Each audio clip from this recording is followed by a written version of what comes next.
Welcome back to Cord Cutting today, where we break down some of the biggest stories happening in the world of cord cutting, including today. Walmart buying a TV manufacturer, what's happening here, what they're trying to do in their fight with Amazon.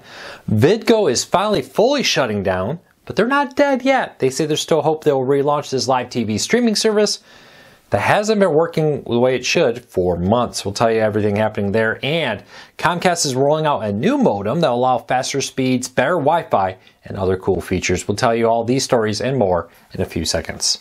If you're new here, do me a big favor. Check out the show notes and in the first pinned comment. I put a link to each story there so you can read them for yourself and come up with your own opinions. I'd love to hear from you. If you're new here, do me a favor, hit that subscribe button, hit that thumbs up, let YouTube know you enjoy what we do here, so YouTube recommends our videos to more people, helping us grow, hopefully helping you break free from the high cost of television, but still watch the shows you enjoy. All right, Walmart has been in an epic battle with Amazon for years. Now, they go back and forth in many different areas, but now Walmart wants to compete with Amazon in the digital smart television space. To do this, they've reportedly started negotiations to buy Vizio for more than $2 billion.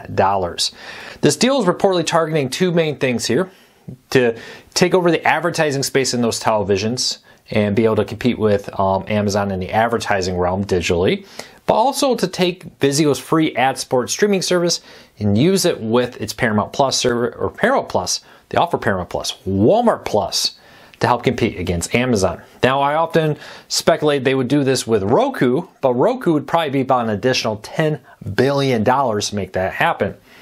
With this deal here, they can buy Vizio for about $2 billion, get a very large install base, not as large as Roku had, compete with advertising to sell advertising on television, push their products through Vizio televisions, and have their ad-supported streaming service from Vizio. All things that allow them to compete more one-on-one with Amazon, who does all that through Amazon Freevee, Fire TVs, and the like. We'll see how this plays out. Now, the deal's not done. This was a report by the Wall Street Journal, and they're still working their way through the details. Things could fall apart. Things could change. But Walmart's doing this because they want to compete with Amazon. That fight there is not going away, and it's moving from just physical goods to digital goods also. We'll see. Let me know. Do you subscribe to Walmart Plus, Amazon Prime? Which one do you like? Let me know your thoughts and reasons. All right, Vidgo is a live TV streaming service. Late last year it shut down, and now, at the time when it shut down its live service, it continued to allow you to log into its TV Everywhere login. So you could go to ESPN app, log in with your Vidgo credentials, and watch ESPN, Fox Sports, and other TV Everywhere apps. Well, now Vidgo has announced that they are fully shutting that down, but that they are still hopeful they'll get new funding and be able to relaunch. We'll see what happens. For now, Vidgo is not dead, but they're still working their way through it as Vidgo continues to do their best to develop and work through all this. It'll be interesting to see how this all plays out. Vidgo is really working hard to find new funding. It hasn't happened. It's been quite a few months. How many customers hung around, even though the last month or so it's been free, you've been able to use it for free. Prior to that, you were still paying some in order to use the TV Everywhere apps. How many people were doing that? I don't know. Any Vidgo subscribers here, past, present, do you think you'd ever go back? Leave me a comment. Let me know. All right, Comcast is rolling out a new modem. Now, this is a new 4.0 DOCSIS modem, which will allow faster speeds. These are the kind of modems that can do things like 10 gig service and more.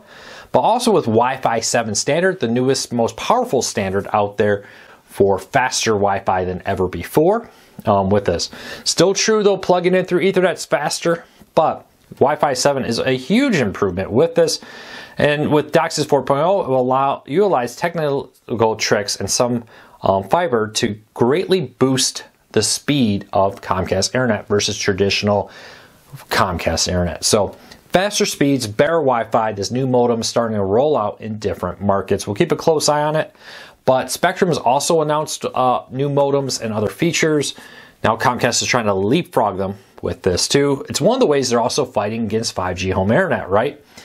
Well, we may not be as cheap. We can offer faster speeds. We'll see. I think for a lot of people that 5G may be all they need.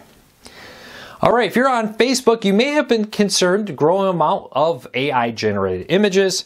Now Meta, the parent company of Facebook, Instagram, and Threads, has announced that they will use probably AI to detect AI-generated or altered images and label them as such to try to help protect people.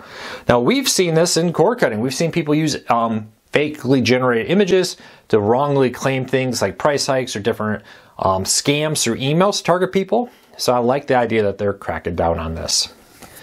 All right, deal of the day. Amazon's Valentine's Day sale is still going on, with Fire TVs starting at just $24.99 for the HD version. You can also get the Fire TV Stick 4K Max for $39.99, the Fire TV Cube for $14.99, and the Fire TV Stick 4K $34.99. Honestly, I would spend the extra $5 to get the Fire TV Stick 4K Max, significantly improved. Link in the show notes to all these details and in the first pinned comment if you want to check out these deals on Amazon. Really good streaming players at a great price for that.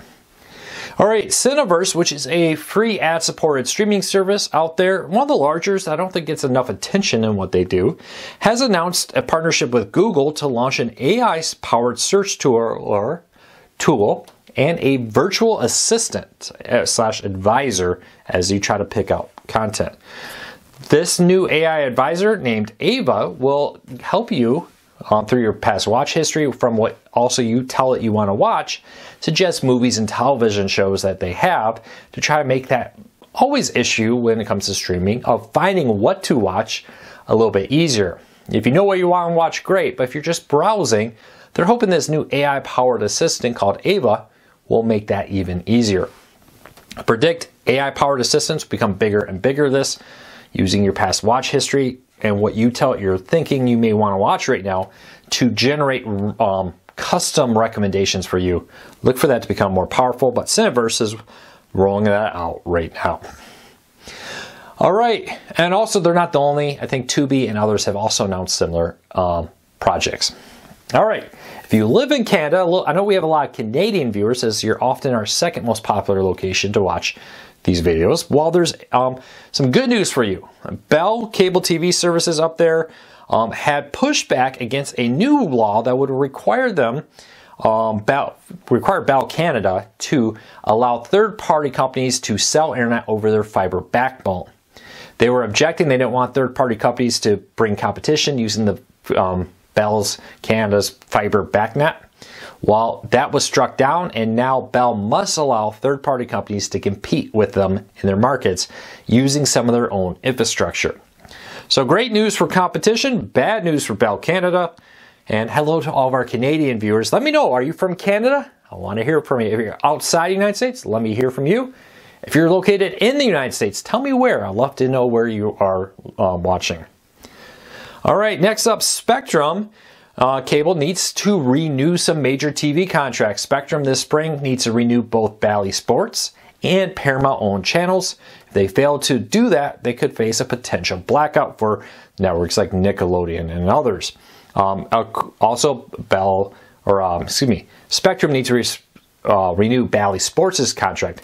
Interesting with that, Bally Sports has a provision in their NBA contract right now, though they're trying to get out of that and go back to the old one, that basically says if they fail to renew their contract with Spectrum, NBA can walk away from their TV contract with Bally Sports, and NBA games would stop airing on Bally Sports. We'll see how that plays out, but for now, this is in the spring, so they have several months, and of course, the talk on this is kind of cool, which suggests, at least for now, there's a lot of optimism that deal will be reached. We'll keep a close eye on this. We know Spectrum's been pushing hard for things like streaming access. Will Paramount be interested in that? Would they be interested in dropping any channels like Disney would? Paramount's official statements have been no, they will not be dropping channels in exchange to put Paramount Plus on streaming services and cable television. All right, next up, speaking of streaming services, Hulu Plus Live TV has added Fox Weather. This 24/7 weather network is taking on the Weather Channel, and it was added recently to Sling TV and Sling Free Stream, and now it's come to Hulu Plus Live TV. It is technically free, available through multiple free platforms and their own apps on different devices. Check it out, link in the show notes down below. Also, we talked last week about ESPN, Fox, and Warner Bros. Discovery, their new joint venture that will launch a live TV streaming service just focused on sports. There is a growing pressure.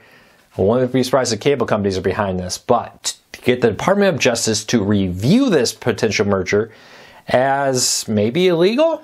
No, I think that's a bit of a stretch, but it could be a Hail Mary from cable companies worried that this could severely damage their ability to make money. We'll have to keep a very close eye on this. Let me know. Do you think that should be considered anti-competitive? It's cutting out the middleman. Let me know. All right, question of the day. If you have a question for me you want me to answer, leave a comment in the show notes down below and start off with something like a question for Luke. That way I know it's a question you want me to answer at the end of these videos. And if I don't answer your question, re-ask it and I'll try to answer it in a future video. All right, Don asks, Luke, while improving Verizon's 5G home internet often changes my IP address, which can hamper my home location for things like YouTube TV and change my locals. What's happening with that? What's caused that?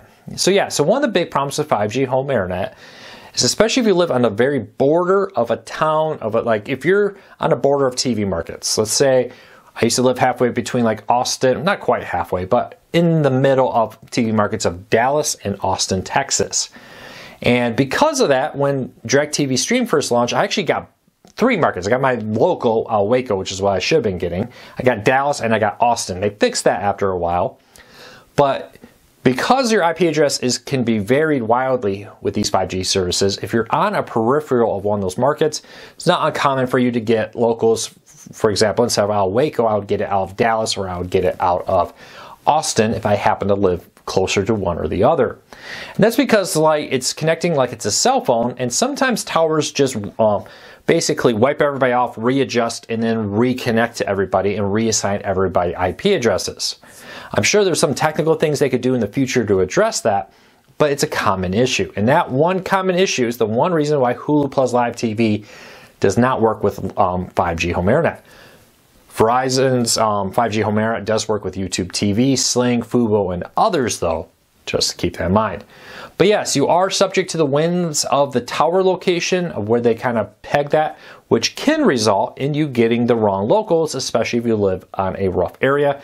That's because your tower reconnecting may be across that border, or its zip code may be in a different location.